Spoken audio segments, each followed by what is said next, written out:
Welcome everyone, welcome to the stream. We just got done watching the Nintendo Direct. Now I gotta make sure the volume isn't too loud before we get started.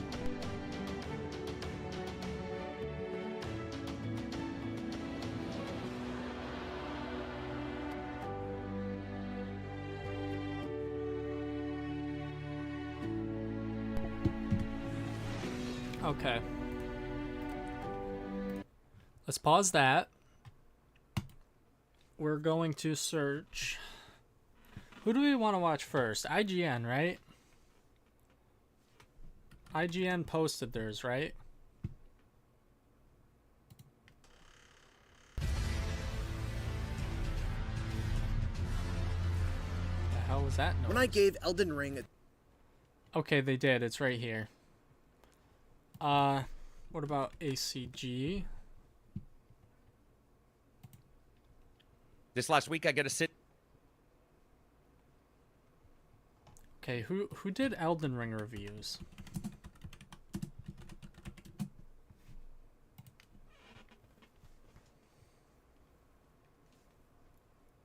My review after 40 hours. Before you buy. Is this a review by GamerX? Is this a review? Victorious of the Abyss, the Clown Trilogy. Back to another episode of Before You Buy, the show where we give you some straight up gameplay and our first impressions of the latest games releasing. The highly anticipated DLC for Elden Ring is here. Okay, I think that's a review. Okay, so we have IGN, we have GamerX, we have Iron Pineapple. Seems to be a quite big of a YouTuber.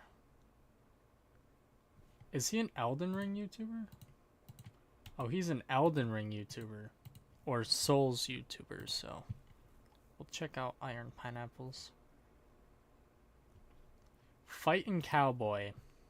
Stellar Blade is fine. Stellar Blade is fine. Like a long lost love. Alright, we have a few to watch here. 120 hours review.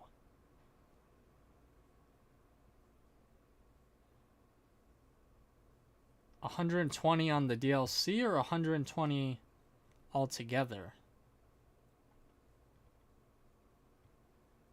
200 hours? Okay, some of these people played for a long time. Alright, let's start with IGN first. Also, I have a pizza coming, so I have to watch out for that. So I think... yeah. My pizza should be here after this IGN video. When I gave Elden Ring a 10 2 years ago, I did so not just because it's an incredible game, but also because it raised the bar for open world games as a whole. The way it encourages exploration, rewards curiosity, and challenges you to find your own individual solutions to difficult combat encounters by including tons of different viable weapons, spells, and other build options is absolutely exemplary. Now, From Software is back to raise the bar on everyone yet again. This time... Alright, hold up.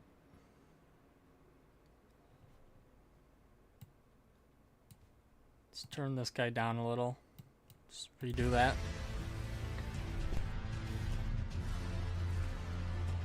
When I gave Elden Ring a 10 2 years ago, I did so not just because it's an incredible game, but also because it raised the bar for open world games as a whole.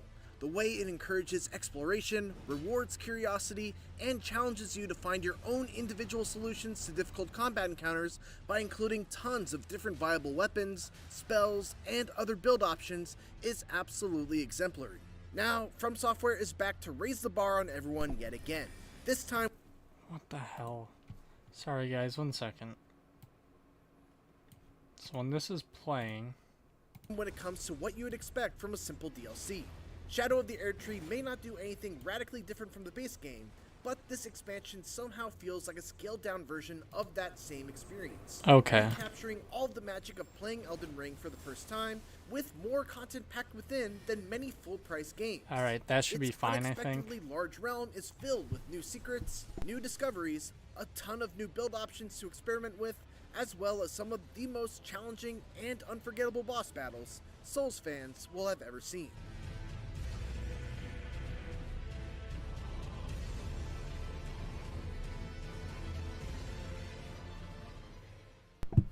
I strolled into Shadow of the Erdtree thinking that I was some kind of Elden Lord badass, having defeated Melania, Mohg, Plasudasax, the Elden Beast, and every other big threat around.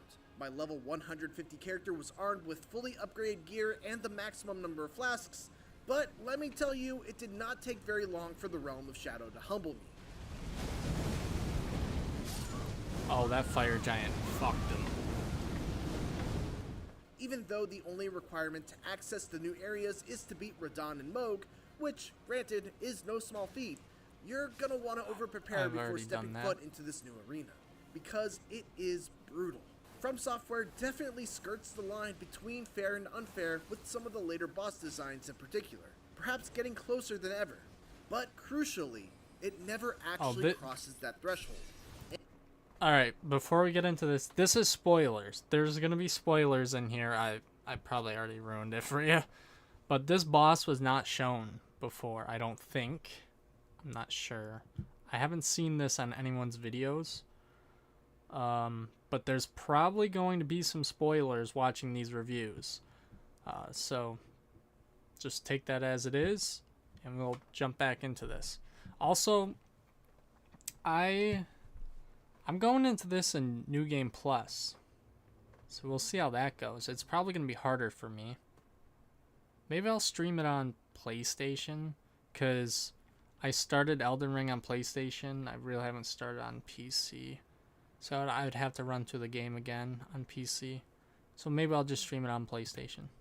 And that masterful tightrope walk, along with some truly spectacular boss design, results in some of the most thrilling and satisfying bosses Elden Ring and the entire Souls-like genre has to offer. It's not just the quality of those fights either. Erdtree has them in quantity too. According to our count, there are more than 40 bosses, with 10 of those being the big showstopper fights that reward you with remembrance upon defeat. Compare that to the more than 100 in the base game, and it's a significant chunk. When you bring up the map, it may not seem like the realm of Shadow is that big, but it is incredibly dense because it's stacked in layers. Paths lead upwards towards ruins suspended in the sky, others delve deep beneath the surface, and some even put you in directions that you might not have believed you can even be pulled. You might find a hidden ladder tucked away in the far corner of a castle rampart, only to follow that trail for an hour before it eventually spills out into a totally new, otherwise inaccessible area. But even with all the game has layers, like if you played Breath of the Wild and then went into Tears of the Kingdom. The main goal of this DLC is to follow the footsteps of the demigod Miquella, who left his flesh behind and fled to the realm of Shadow. These footsteps are marked by large crosses that elegantly serve as subtle signposts to let you know when you're in the vicinity of a plot-critical path, without it ever feeling like your hand is being held as you're nudged in one explicit direction.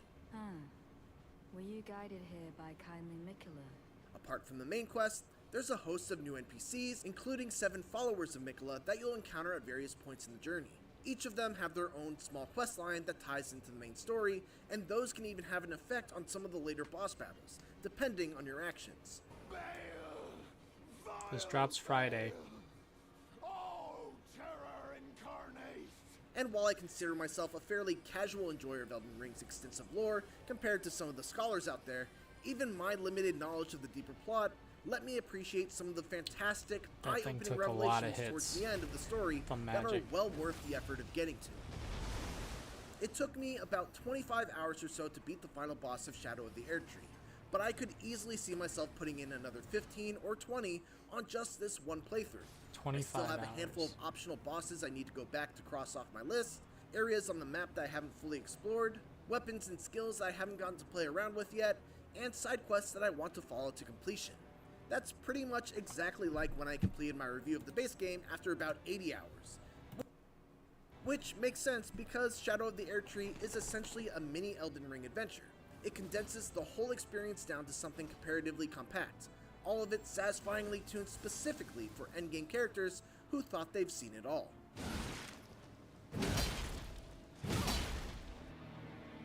I'm very excited for the weapons. While I haven't had any holy shit moments of awe, like the first time I took the elevator down to the Shifra River, exploration and discovery throughout the Realm of Shadow is still a delight thanks to its stellar art design, a great variety in the areas you get to explore, and the That looks tantalizing beautiful, that rewards area. pretty much everywhere you turn. There are 8 brand new weapon types, ranging from throwing knives, to beast claws, to giant Odachi samurai swords. My favorite of the new arsenal, though, is the light greatsword, specifically the Milady. True to its name, the Milady has a very regal-looking moveset with combos that flow nicely into each other and hit hard, but are also relatively fast compared to actual greatswords. For me, it's a sweet spot. I actually swapped off of my powerful dual bandit curved sword bleed build to instead rock a strength and dexterity focused build using one of these and found great success for the majority of the DLC. I experimented with a couple of other weapons as well, something that is possible thanks to the ample opportunities to collect a bunch more Ancient Dragon smithing stones of both the standard and somber varieties. However, in all my travels, I found that while the new weapon types I did are a bleed fun, build, I mean, then I there's did a certainly magic an appeal build. to going hand to hand against an army That's of what I'm hands, going none of into them this ultimately DLC with, measured is up a to the magic strength build. of the weapons I carried over from the base game. It's totally possible. But I could switch it up, which I'm probably going to do. Like, I'm magic right now. Once I get in here and start killing some things and get some of the new weapons, I'm probably gonna just respec and go for a strength build again. Possible that there are some talismans I was missing to really make the new one sing, but I was hoping to go through the entirety of Erdtree with a brand new build. Instead, I found myself swapping back to my bread and butter bleed build to get the kind of damage that I needed when the going got tough. Okay, he switched back to bleed. Still, variety is the spice of I don't life, wanna do and that. Erdtree is one hot dish. Not only are there a ton of new weapons, there are also plenty of new spells, Ashes of War, Spirit Ash summons, and talismans to cover an enormous range of different playstyles. There's now a talisman that enhances two-handed attacks, one that decreases spellcasting time dramatically, but causes you to take increased damage, another that increases the damage of abilities that involve stances, and another still that increases your damage every time you defeat an enemy.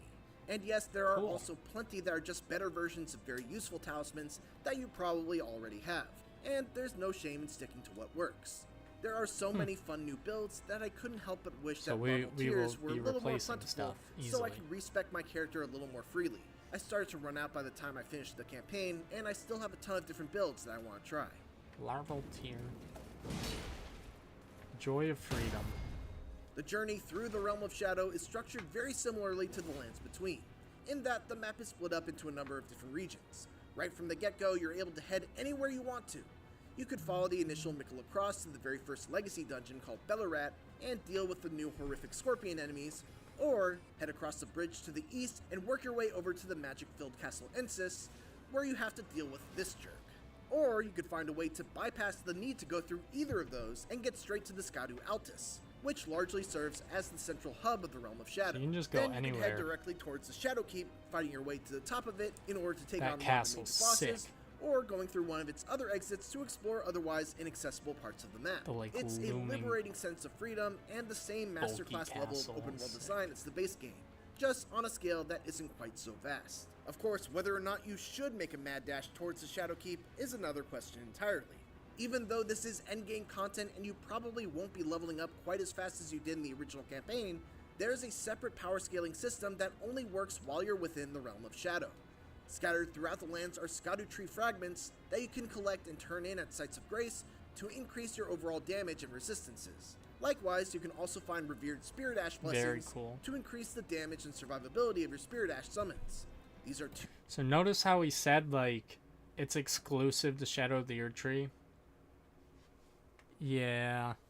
So if you're going into this DLC to get, like, those power-ups and you're expecting, oh, I can bring them back and then blow through, like, New Game Plus after New Game Plus after New Game Plus, you can't do that. But I'm pretty sure you can bring everything else back. Two very smart inclusions, as they add a much needed sense of progression, a valuable reward for exploration, and something else to hunt for if you're getting wrecked by a boss and need to come back when you're stronger. All while cleverly preserving some of the original and game's balance if you're bravely tackling this DLC before circling back to beat the full game. Saw the hanging pot area, the Red Bull event.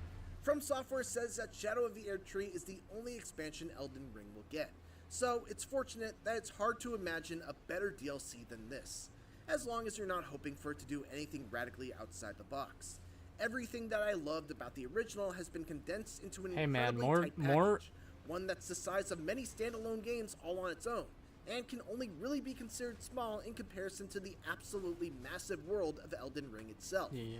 Erdtree If it's is more Elden absolutely Ring, jam-packed with secrets, more the same, I'm fine valuable with treasures, challenging boss battles, and horrific monstrosities to face off against, as well as cool new weapons, spells, ashes of war, spirit ashes, talismans, and more to play around with and use to find even more novel ways to tackle its memorably brutal battles. Add on some very interesting lore revelations, not to mention the same spectacular visual design and stellar music that accompanies its larger-than-life bosses, and you've got what is certainly one of the best DLC expansions I've ever played. A masterpiece. For more Elden Ring Shadow of the Erdtree, make sure... What's some criticism he said there? He said one that stuck out, that the areas are not as visually appealing as some areas in the original game.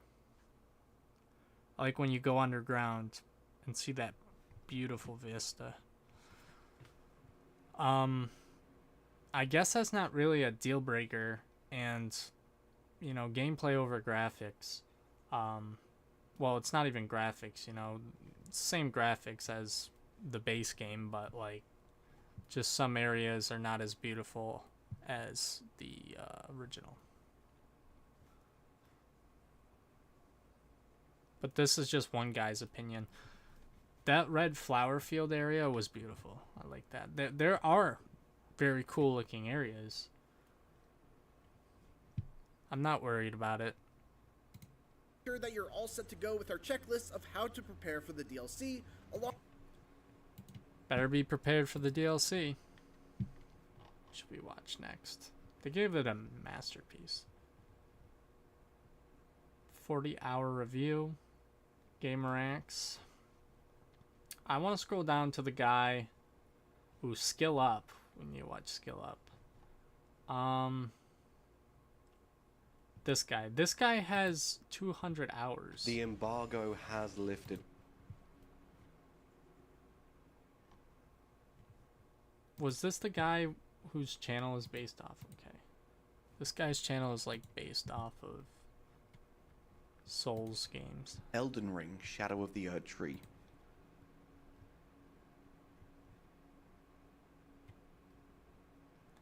Miyazaki. Oh, it's only the size of Limgrave game. Uh-huh. How many Limgraves did you stack on top of each other?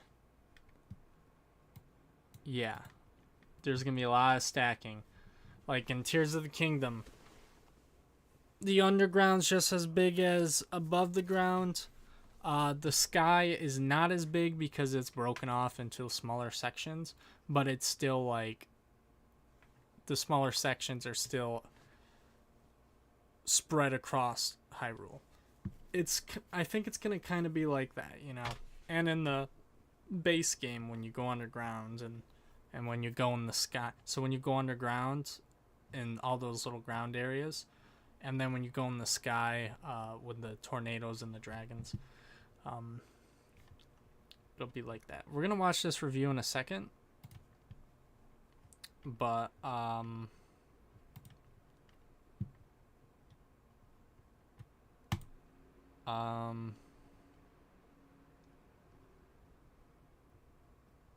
what the hell is this popping up in here? Okay.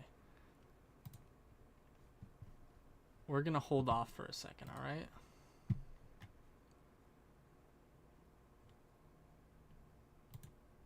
We'll be right back. Alright, give me a second, guys. I'll be right back.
All right, we're back. Is, in my opinion, an absolute masterpiece of an expansion. The depth, the scope, the scale, all of the new additions and improvements to the core gameplay are absolutely phenomenal. It isn't completely without its flaws, which I will also discuss in this video, but overall it adds such a rich tapestry of new set pieces to keep you entertained and enthralled for not only the entirety of your first playthrough, but many more afterwards as well.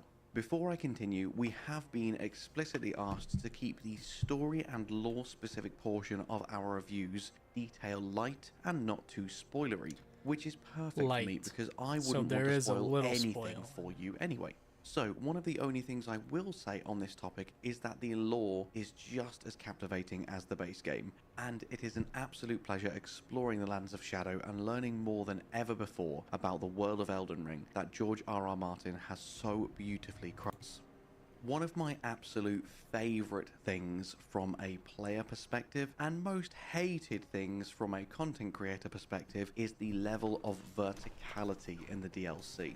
Even though once you unlock the map, it doesn't look as big as I expected it to, every area contains so much content because there are 3, 4, or sometimes even 5 levels to every zone. 5 levels? So what you're looking at on the surface is sometimes only 20 or 30% of what's actually there because of all of the interweaving paths, the riverbeds, the underground segments, the mountain ranges. There is so much scale in the level of each zone that is not represented on the map, and it is so much bigger than you expect it to be at first glance. Also, every biome you could possibly imagine that would be in this game is in this game. There is something for Swamps. everyone with absolutely stunning environments around every single corner. Before. Yeah, in particular, I think the Cerulean Coast is probably my favorite area, in stark contrast to my favorite area from the base game being Caelid. It's so unique and so different. My only issue with the Cerulean Coast, which takes me perfectly into my only negative when discussing the new areas, is that there aren't enough caves or catacombs for my liking. This is a huge area, and I don't know if I found any, but nothing that you could really consider a proper catacomb or dungeon. And I was super surprised by this. I expected there to be more now than ever before. And it seems as though this is one aspect of the DLC where they have pulled back and done less than ever before. So don't expect to be dungeon diving and exploring caves as much as you were in the base game. Some people may enjoy that, this may not be a negative for you, but for me personally, I did miss that. Though it does make sense when you think about it mechanically, because Torrent is one of the main focuses of gameplay in the DLC, and you can't use Torrent in indoor areas. And the last thing I want to say about the new areas before we move on to some more topics is how they all intertwine. Again, as a content creator, it made this a nightmare because the areas all flow so beautifully together, frequently entering into the next zone without even realizing it. For instance, if you opted to never use your map in a playthrough, the flow between the areas is so well done that it would be hard for you to tell where one area ended and the next began. And frequently, certain set pieces actually span over multiple areas. And you'll see what I mean by that more as I bring out my guide videos and my Things You Missed series in the near future. Next up, let's talk about some of the new weapons and weapon types. I'm sure pretty much everyone here knows my opinion on all of the new weapon types by now, and basically the long story short is they are incredible. They are genuinely some of my favourite weapon types of all From Software games, period. For me, they are on par with the new weapons we got in the Bloodborne Old Hunters DLC. I thought that was absolutely fantastic. The variety and the versatility we got was such good fun, and these are just as good. My only problem is that I love them all so much, I really struggle to figure out which one I want to use next. That's because what I just IGN want said. to use them all. And unfortunately, my build doesn't allow it because I'm not max Something level. similar. But I genuinely adore every new weapon category. And let's not forget about base categories too. There are some absolutely fantastic additions to all of the other weapon types. As far as I'm aware, there is at least one new weapon for every single category. For the most part, more than one. Because there's, what, around 40 categories of weapons now? And there's over 100 new weapons total. One of my absolute favorites is a spear that has a special attack when you are mounted, which even further emphasizes the fact that mounted combat is such a key mechanic of the DLC. You literally throw the spear like a javelin and then it reappears in your hand. It is just so cool. If I had to nitpick and give one criticism, because I'd like to try and give at least one criticism of each category I'm going to discuss today, no matter how minor, because I want it to be fair, and I don't want you to go in thinking that this is literally the perfect game and that we will never get another game better, because of course things can always improve. So my only real criticism of weapons is that I feel like there could be more weapons for the new categories. I appreciate I haven't finished combing the entire game yet, so I'm not going to put specific numbers on it in case I'm wrong, but I feel like there are far fewer weapons in the new categories than I thought there were. I was blown away by the amount of new items.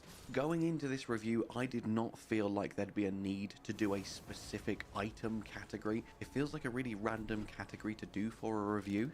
But trust me, I had to dedicate a section to honoring how ham they have gone with increasing the amount of items and options we have available to us, both in and out of combat. It feels like the amount of new categories of cookbooks are just endless. Every time I think, okay, now I have found all of the new categories of cookbooks, I fought the same boss 3 times and another boss twice. Luckily, they are bosses I enjoy, so I didn't really mind it, but I know it's one of, once again, many repeat bosses. In the first zone alone, I fought the same boss 3 times and another boss twice. Luckily, they are bosses I enjoy, so I didn't really mind it, but I know it's one of the only things that a large portion of people didn't enjoy about the base game. One thing I will tell you about repeat bosses, so cover your ears if you want literally no spoilers, is the fact that you seem to face so many of the exact same dragon.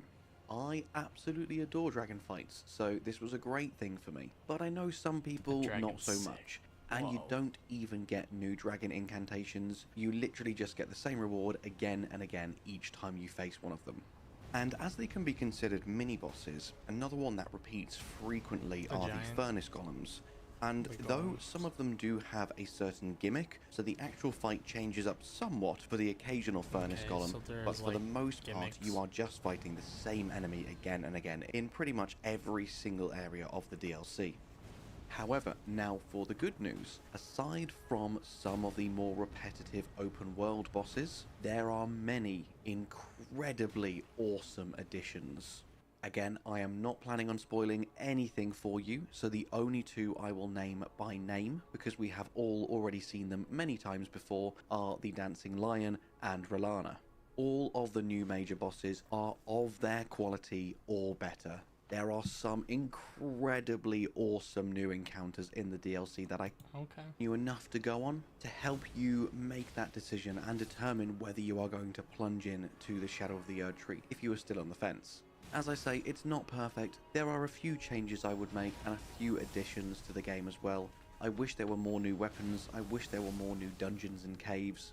But them few gripes aside, I have still really enjoyed my first 200 hours in Shadow of the Erdtree, and I am so excited for hundreds and hundreds 200 more. hours. So it would be an honor to have you join me on this journey, my friends, by subscribing to the channel. What did he give it? It's really, really cool, honestly. Hopefully my review has given you enough to go on to help you make that decision and determine whether you are going to plunge in to the Shadow of the Erdtree if you are still on the fence. As I say, it's not... And with that, all that's left for me to say is thank you so much for watching. I hope you have an amazing day, and I'll see you in. Okay. This video is brought to you by Nvidia and Gigabyte Aorus will transform. Note on some major bosses. One of them you might have seen in the previews. The other one was spoken about in the show you some but not all of the minor bosses you find in the minor dungeons or whatever. And I won't show you any of the late game regions since they too are best discovered for yourself. Just but still curious, confident this video won't give you more anticipated than this one. The closest I can think of is Cyberpunk 2077 Phantom Liberty, but that was very different because that was, for many people, a chance to give Cyberpunk a second chance. Phantom Liberty promised to fix, augment, or expand many of the game's systems and features that were lacking in the base game. Many people who booted up that expansion thought to themselves, will this be the Cyberpunk experience I was promised? Will this deliver where the base game did not? It's a very different starting point here for Elden Ring's first and only expansion, Shadow of the Erdtree. Here, when people boot up this expansion, they're asking themselves, how do you make Elden Ring better? Like, how do you do that? How do you take one of the greatest video games ever made and improve it? That seems like an impossible task. But it's one that FromSoft have faced and failed many times over their storied 38-year history. They have done it again here in Shadow of the Erdtree, an expansion that is so expansive that is 2 to 3 times larger than most standalone games in this genre. The new region, the Shadowlands, delivers the same sense of breadth and scale that we experienced in the Lands Between, but delivers that in a more condensed form factor. Crucially, some of the regions are among the most dense and intricate that FromSoft have ever delivered, labyrinthine in their layouts and rewarding curious exploration in a way that few games can match. The combat sandbox is expanded with 8 new weapon categories, a range of new spells, and a number of seals and talismans that will subtly but notably expand buildcraft opportunities. The boss encounters are almost all exceptional. Some of them do feel a little familiar, but most of them combine setting, narrative, and mechanics to incredible effect, and the last boss is some serious bullshit, in a good way. It is definitely one of the hardest encounters that Elden Ring delivers, potentially even the hardest, but I'll let the community be the judge of that. Interestingly, I found the narrative shone through here in a way that was easier to connect with than in the base game. Much of Elden Ring's narrative was buried in quest lines, but here the pursuit of Miquella is itself a compelling mystery that kept me engaged from the first moment to the last. I really don't have that many criticisms of Erdtree, to be honest with you. Some minor stuff about the world being a little more tricky to navigate here or there, and some damage scaling stuff at the back end of the game, minor things. I do, however, think at least a little bit about the goals of this expansion and what those goals might have been instead. What I mean by this is, the goal of Erdtree is to provide more Elden Ring, and in this regard, Erdtree is an unqualified success. But what if the goal of this expansion was to deliver experiences that you couldn't get in the main game? What if the goal was to remix aspects of exploration, combat, buildcraft, or boss design? Erdtree doesn't do much of that, and I do think there were some missed opportunities where FromSoft could have brought more innovation to bear. But that is, again, not a criticism. That's just a thought exercise about what could have been. So again, the DLC is more of the same. Just more Elden Ring. Doesn't really improve upon the base game. It's just more Elden Ring. And is that really a bad thing? Because I think Elden Ring, its base game, is pretty fucking great. I'd give it a masterpiece rating too, 10 out of 10. So if this DLC is more of the base game, then I don't see a problem with that. When what's here is so much, at least 50 hours of content, all of it just as memorable and affecting. So he says 50. IGN didn't beat the game in 25. They beat it in 25, but it's more than that. And the guy we just watched has 200 hours in this, and he says he hasn't found all the things yet. As he was explaining, he's like, oh, I can't fully talk about how many of the new weapons are in the game because I haven't found them all yet, like that. I'm sure there's secrets too that people haven't found that the community will figure out when the game launches. So it's very split. 25 hours to beat the main campaign. This guy said 50. Guy has 200 in the game. I don't know. It's really the time to beat it is up to you. As what you experience. Because like the guy said before, you can go anywhere in this DLC. Anywhere you want. It sounds as if you don't have a set path like in the main game. Very first time you step foot in the lands between. Miyazaki said of Erdtree that he wanted us to again feel that sense of discovery, and you do. You absolutely do. Shadow of the Erdtree is FromSoft's victory lap, conscious that what they delivered the first time around was so extraordinary, making sure that your hardware is able to deliver the absolute cutting edge makes your journey feel like a puzzling pilgrimage, clues and half-truths and notes left behind. With each footfall, you consider not only where you're going next, but why Mikola went that way first. It's a subtle shift in storytelling, but such an important and successful one. Comes to structure and playtime, I would actually slice up Shadow of the Erdtree in 3 ways.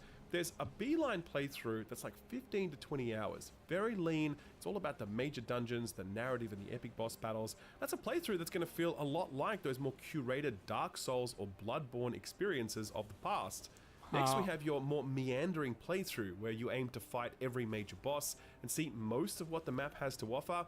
I'm just finishing up that sort of playthrough right now, and I think I'll land at around about 40 hours for that. Finally, there's your completionist playthrough, where you do absolutely everything the expansion has to offer. Speaking to other people who are doing that right now, it sounds like that'll land at around about 60 or so hours. Far more than the 60 for completionist. The other guy had like 200 hours though, so maybe he was just screwing around and...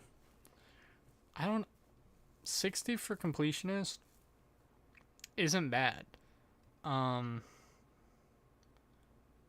don't know how that one guy got 200 hours. Shadow of the Erdtree gives you the ability to choose how much of it you want to play, and what's there feels tighter and leaner and more focused. It does feel like a response to those that found Elden Ring to be too unwieldy, but in making that response, FromSoft haven't sacrificed any of the scale that most players loved about the base game. It's a very surgical intervention that delivers solutions without compromise, and it also makes Shadow of the Erdtree extremely replayable in a way that the base game often struggles to be given its sheer size. Replayable. See, the guy with 200 hours probably got,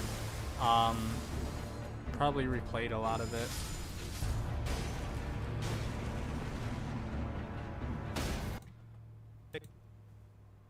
Still times that. That is crazy. And that's setting aside the replayability that comes from these new sandbox elements. Entirely new weapon types that offer not only new mechanics, yeah, the replayability is going to be insane. To roleplay. Never before could you be the lone martial arts warrior wandering the lands between, but now you can. Never before could you strike with the bestial... This replayability is less impressive, giving you a lot of agency over how take storytelling, but it's centered in a way that makes your journey feel first. It's a subtle shift in storytelling, but because not with Miyazaki, where he said that he still had not made his ideal fantasy RPG. He said, quote, "While Elden Ring is not quite it, it's pretty close. It's getting close," end quote. If this is close, then I think we're all in for one hell of a treat when Miyazaki delivers the game he's dreaming about.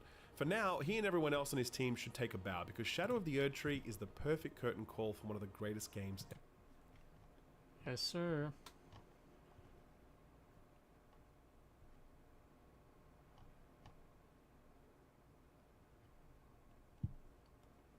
This is 40 I think hours. the base game of Elden Ring is a masterpiece. Within the action RPG genre, it represents some of the very best that you'll find. A first playthrough of the game is such a magical experience, and I still find myself reminiscing about my own. For me, it's a game that goes beyond a simple recommendation, and instead I think everyone just needs to try it, even if they think it might not be for them. It's really just that special. And yet, Shadow of the Erdtree, this new DLC, surpasses the base game. FromSoft has exceeded my expectations, and as a whole, this DLC might be my favorite thing FromSoft has ever created. I know that's insane praise, and I'm sure my feelings will soften over time as I'm still in the honeymoon phase, but I sincerely feel that right now. My first playthrough of the DLC took nearly 40 hours, and I was enthralled for every minute of it. If you clicked on this video just to hear me say game good, there you go. Game good. Game good. Very, very good. But why game good? And how game good? These are the questions. Okay, let's pause that for a second. Eurogamer gave it a 3 out of 5. Bare feet and empty head. After reaching out to Mog's crusty egg, I materialize in a... Shut up. In a vast rolling field dotted with ruins. In the distance is a dim, sickly twin of the Erdtree ringed by shadowy drapes. It takes a minute to remember my buttons, but I summon torrent to sprint through. Alright, you don't have to.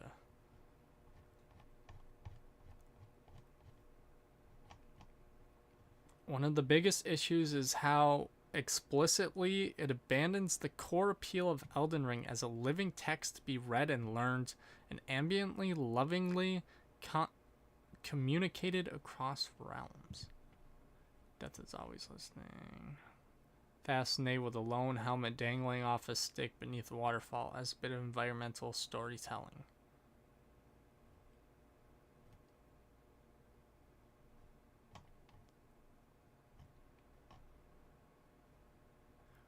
I'm still impossibly fond of Elden Ring and my time spent in its grasp, but I'm just not sure if I share the same fullness of warmth with Shadow of the Erdtree, despite its strange dispersion of active areas and uncharacteristically infantilism. God, I cannot say that word. Infantilizing hand-holding for encounters that should be learned through repeated failure. Shadow still has its share of Elden Ring's brilliance, weird little dudes and obscured secrets and goofy cheesing and all, but perhaps trying to combine the inherent focus of a largely self-contained DLC with the narrative flexibility and open-world freedom of Elden Ring, the concept that set it apart from its Souls brethren, was always going to make it an incongruous match. So the guy just likes a more open feeling. I know it has a little more linearness, like I said open world earlier. It's open world, of course, but there's more like old Dark Souls-y vibes with it.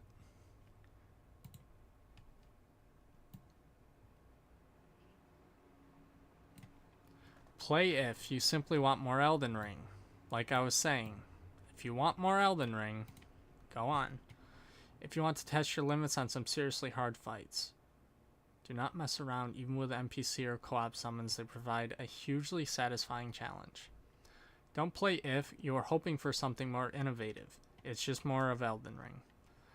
How we reviewed Elden Ring Shadow of the Erdtree. 30 hours. Defeating all bosses required for progression, as well as many optional ones. If you're a completionist, expect to spend 50 to 60 hours, like the past video said, around 60 hours, to do everything.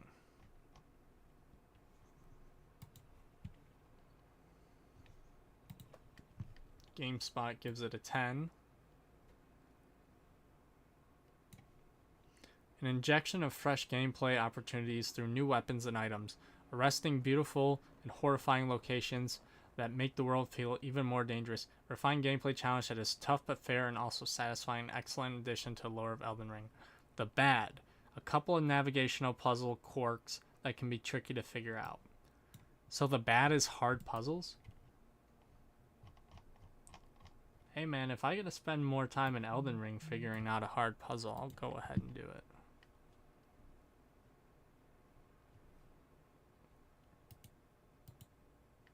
The Gamer. A 5. Played on PS5.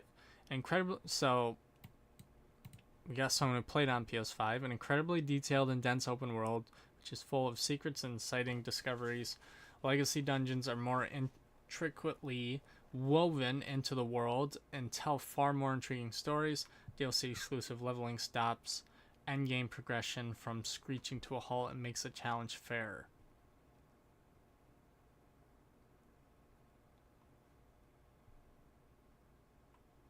Okay. Some of the most beautiful, striking locations ever seen in a From Software game, with iconic ideas lifted from past works and taken to new light. There are some beautiful... So people think there's some beautiful ones. Some people think that they're not as beautiful as the main game. But that doesn't mean that they would be considered they're still visually stunning. Forbes.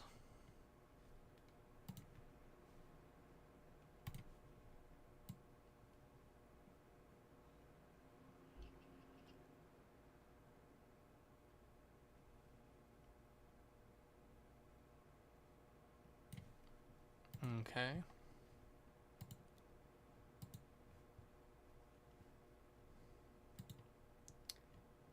So, Mega Thread. New comments cannot be posted. Alright, so Metacritic held a poll recently, and based on 85 submissions, it predicted that the score will be a 94.4. Someone predicts 93.3, someone predicts in the 90s. I think it'll be high up there. I think audience will like it.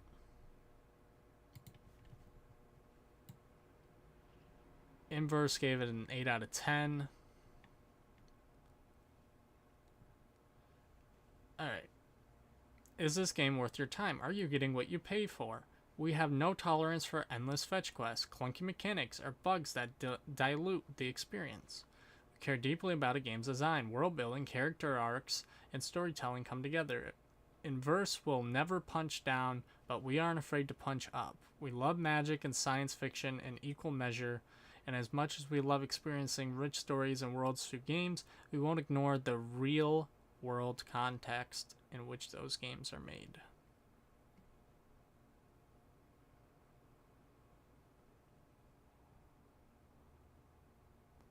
What's all that mumble jumble about, though? Up for the challenge. Off the beaten path. Drip feeding you rewards make you feel like everything you do is worthwhile.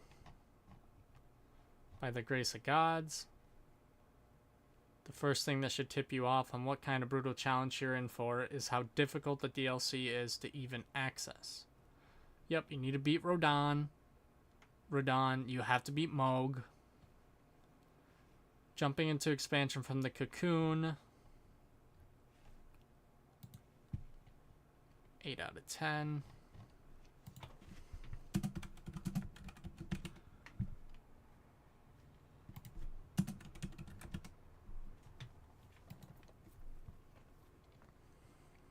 Alright. Open Critic gave it an 84 average and a 98 recommended. 59 reviews. 10 out of 10, 10 out of 10. There's a lot of 9.5s and 10 out of 10s. It's crazy. 7 out of 100. So I want to read some of the bad reviews to show you I'm not hating on the game. I love this game. But obviously, not every game is perfect. Elden Ring's big expansion just adds more beautiful experience to new ones. Fight for the base game as walk in the park.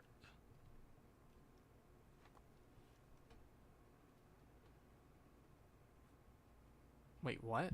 The expansion's new offerings and updates, as well as epic boss fights, are still as grand and challenging as ever, to point that you may see optional boss Millennia, both versions from the game, as a walk in the park. Dang. Sounds like it could be difficult. Unscored. Now let's go into Open Critic here.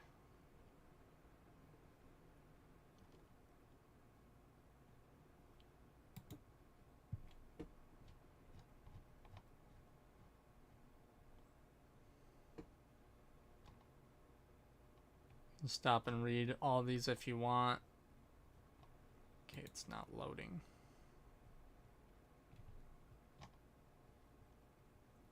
Exemplary edition Elden Ring. Compared to Elden Ring, Shadow of the Retreat doesn't quite live up to its lofty expectations as a standalone experience, though Shadow of the Retreat is an absolute treasure that only helps to enhance the enjoyment of Elden Ring as a whole. Okay, their tree is incredibly finished. No gamer should miss out on, adding even more value to an already outstanding game with only minor performance issues and a few misses on the landscape. The expansion is challenging but rewarding and full of secrets to discover. This is the kind of DLC every studio should aim to deliver, and very few can claim to do so.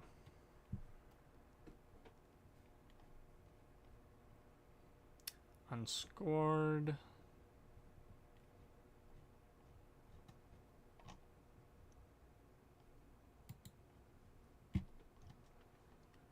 Just great reviews. Okay, here we go. Expansions and offering update as well as epic boss fights are still as grand and challenging as ever, to the point that you may see optional boss millennia. Oh wait, I just read that.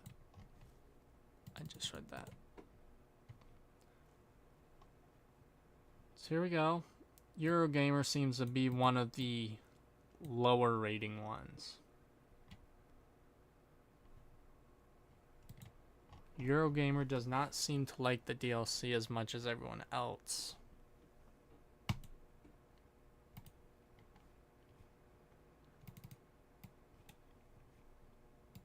Questions I still want to try to answer. As a brief overview though, before we get into it, the world design is phenomenal. There's a staggering amount of new combat options. The bosses are fantastic let this roll and I'll be right that back. are fun to learn. The legacy dungeons kick ass. There is so much great side content, and the new upgrade system helps recapture the progression of the base game. All of this is made even more engaging by the DLC being very challenging in the best possible way.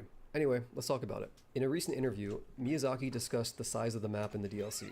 He said that he wanted players to experience that same sense of wonder and discovery found in the base game. And to achieve that, he knew the world would need to be big. And my god, FromSoft delivered. This map is massive, and I absolutely felt that same sense of wonder and discovery. Every time I'd reach a new region, I'd be hit with a wave of awe at the sheer scale and beauty of what I was looking at. And then immediately after, I'd be filled with excitement at the prospect of getting to explore it. However big you think this DLC is, it's probably bigger. Now, that alone is impressive, but that's not the part that really got me about the map.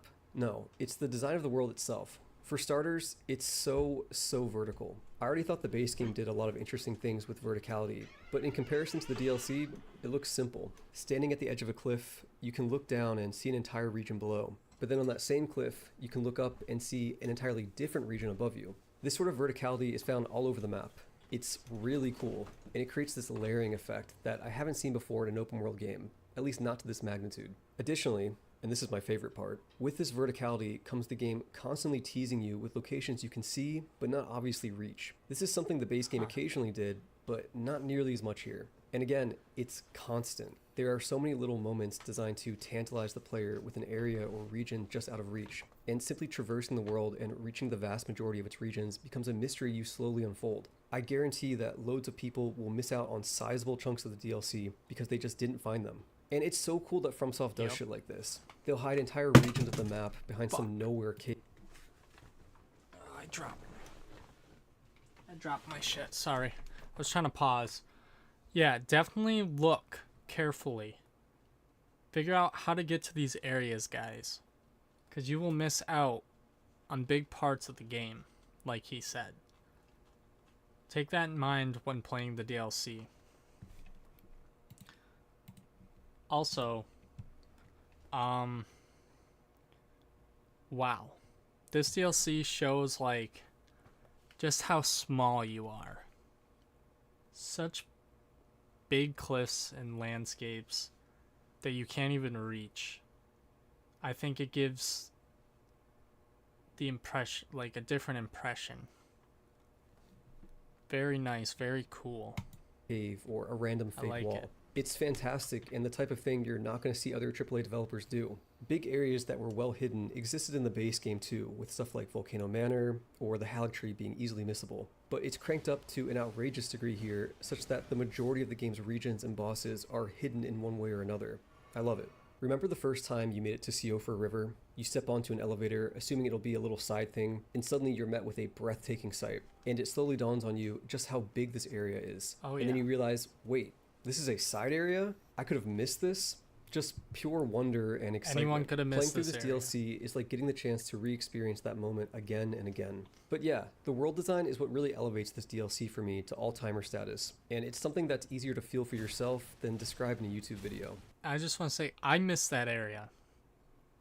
I missed that area on my first playthrough, and I went back and did it when I was looking up a guide on how to get an item. While we're still talking about the map, this world is jaw-droppingly gorgeous. I lack the words to express how cool this shit is. When exploring the overworld, I felt like I could just stop moving at any time, and a screenshot of that moment would make for a beautiful painting. The base game has many moments like this too, Elden of Ring course, is so but beautiful. Man, like, they take it. Look at the castle. The castle's so cool. I love that castle. And the tree and the earth tree in the background, just beautiful. To another level here. This DLC has some of the best art direction I've ever seen in a video game, and it's crazy how FromSoft keeps surpassing themselves. It might seem silly to harp on, but it really can't be overstated just how much the world itself pulls you in to help create this one-of-a-kind experience. Now, exploring a pretty world is nice and all, but let's get to the real meat of the game, the combat. So I mentioned in my last video that there are 8 new weapon types, and I first just want to say how amazing they all are. That brings us to the bosses.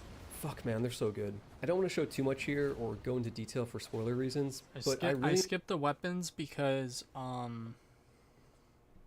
you can watch all these on your own if you want, but we've heard a lot about the weapons enjoyed just already. about every fight, and I think a few of these are some of the best bosses FromSoft has created. They're such spectacles from start to finish, and there were even a few times where... And it seems like they can only show a certain amount of bosses here. We're seeing a lot of repeat bosses in reviews and nothing new, which is good. Which is good because you don't want to be that spoiled. You want to go in here and experience this wonder for yourself, you know? Where I literally found myself yelling in excitement at what I was seeing on my screen. And that's just the visuals. 120 to 150. No, I'm going to skip to the end because, like I said, I when I took that break, I got my pizza. And I want to eat my pizza before it gets cold. So I think we're gonna end the stream soon, but this game, this DLC for Elden Ring is just looking really good. So many good reviews. But I lean much more toward 150 and up now. This is very much post-game content. So whatever level you are after doing everything in the base game, that's a good spot to be. Plus, with the way Scatter Tree Blessings work, they'll eventually supersede any diminishing returns you'll get from more characters than the base game at start.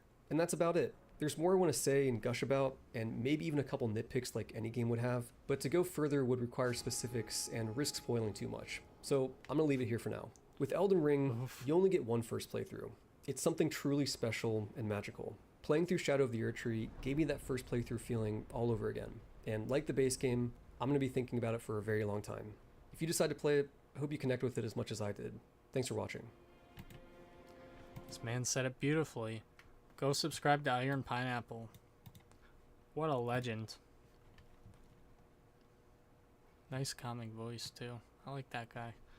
Alright, if you guys enjoyed, like, comment, and subscribe down below. Catch y'all later next time. Take care everyone, have a nice day. And Shadow of the Erdtree drops this Friday. See you guys.